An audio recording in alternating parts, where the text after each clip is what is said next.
এক নজরে বাংলা সেরা কয়েকটি খবরে নজর রাখবো।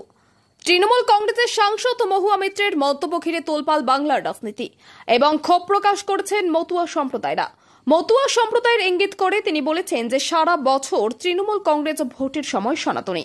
এছাড়াও তিনি আরো বলেন যে যেসব জায়গায় মতুয়া সম্প্রদায়দের বুথ রয়েছে সেসব জায়গায় বিজেপিতে ভোট চাই। এই নিয়ে ক্ষোভ প্রকাশ করেছেন মতুয়া সম্প্রদায়রা।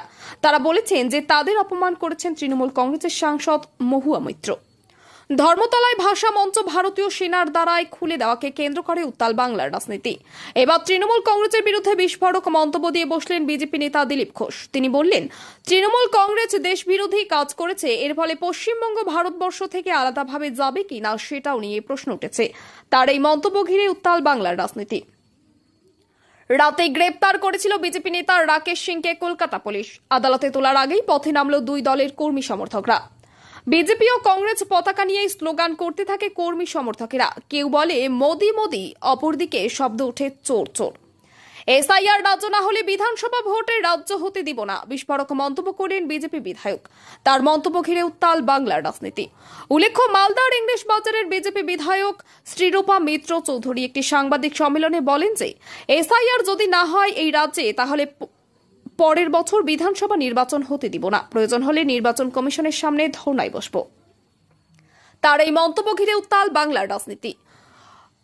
হযরত মোহাম্মদকে কটূক্তি করার অভিযোগে এক খ্রিস্টান মহিলাকে জীবন্ত জ্বালিয়ে মারল ইসলাম ধর্মের মানুষেরা। ঘটনাটি ঘটেছে নাইজেরিয়া দেশে।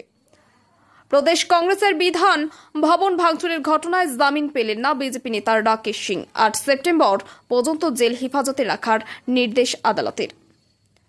নিয়োগ দুর্নীতি মামলায় তৃণমূল কংগ্রেসের জন্যই দুর্নীতি হয়েছে, কান ধরে উঠব তমলুকের তৃণমূল কংগ্রেসের নেতা। সোশ্যাল মিডিয়ায় ভাইরাল ভিডিও। সেই ভিডিও দেখেই তীব্র কটাক্ষ করলেন শাসক দলের বিরুদ্ধে বিরোধী দলনেতা শুভেন্দু অধিকারী। রাজ্য জুড়ে চলছে আমাদের পাড়া আমাদের সমাধান ক্যাম্প। গোয়ালপুকুর বিধানসভায় এই ক্যাম্পগুলি পরিদর্শন করলেন উত্তর দিনাজপুর জেলা পরিষদের সহকারী সভাধিপতি গোলাম রসুল মনি। কি বলছেন তিনি, চলুন আমরা শুনে নেব। আমাদের মন্ত্রী গোলাম রব্বানী সাহেব যেদিন গোয়ালপুকুরে থাকে একটাও প্রোগ্রাম ছাড়ে না। এখন কলকাতায় অধিবেশন চলছে, কলকাতায় আছে, আবার কলকাতা থেকে কালকে রওনা দেবে, পরশুদিন এখানে আসে পৌঁছবে। ওর ঘুমটা মনে হয় ট্রেনে হয়। বাড়ি এর সঙ্গে 2 দিন থাকতে পারে না। তারপরে আমাদের বিডিও সাহেব 1 মাস থেকে বাড়ি যায়নি, শনি হোক বা রবিবার হোক। প্রতি অঞ্চলে ভিজিটিং করা আমাদের সঙ্গে আমাদের বিডিও সাহেব, আবার ফের যায় 4টার পরে অফিসের কাজ করা ব্লকে। কত পরিশ্রম করছেন বিডিও সাহেব, আপনারা নিজে ভাবতে পারবেন না। আমাদের সহকারী সভাপতি নেবেন যিনি, ওর শরীর খারাপ হয়ে গেছিল কালকে, তাও বলছে আমি আসবো, আমি গোয়ালপুকুরে। আমাদের জেনি ভাই উনিও থাকে আমাদের সঙ্গে। 14টা অঞ্চলে আমরা যাই। আজকে কিছু অপোজিশনের নেতাদের বলবো না, শুধু ফেসবুকে থাকার জন্য, সোশ্যাল মিডিয়ায় থাকার জন্য গোয়ালপুকুরকে বদনাম করে, গোয়ালপুকুরের নামটা বদনাম করে। কি বলছে যে দুয়ারে সরকারে কি কাজ হয়? আমি জিজ্ঞাসা করছি আপনাদেরকে, আমার মা বোনরা বসে আছে পিছনে, দুয়ারে সরকারে কি কাজ হয় আপনারাই বলতে পারবেন।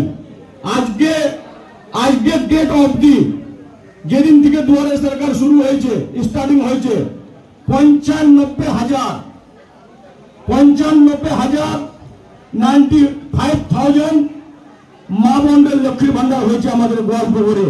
এটা কোথা থেকে হলো ভাই? এটা কোথা থেকে হলো? যে নেতা বলছে ওর বাড়ি থেকে হয়েছিল কি? ওর বাড়ি থেকে করেছিল? দুয়ারে সরকারে হয়েছে।